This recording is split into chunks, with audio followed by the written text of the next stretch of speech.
Good morning! Happy Saturday! Umaga na naman, nag-start na naman tayo.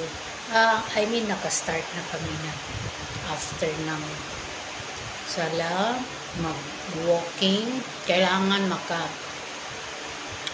5,000 steps. So, balik-balik kami dito. Mga 5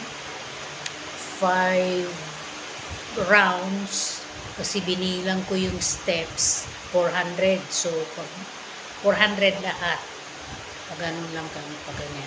Tapos kung 400 steps 5 times kami pabalik-balik, makaabot kami ng 5,000. So afternoon nagkakape kami. Pagkatapos magluto ng breakfast, nakakain na kami ng breakfast. As usual, ang breakfast namin, brown rice, with egg, with gulay, with pipino, at saka, siyempre, hindi malimutan ang kape. Our favorite coffee, black coffee. Pero, pagkagising pa lang sa umaga, ang advice, drink 1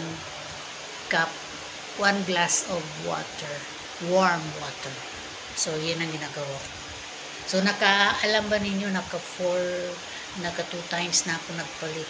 Pawisin na ko, napakainit. 4 times na ako nagpalit ng damit. Okay, see you mamaya. Meron kaming gagawin mamaya. Okay, bye!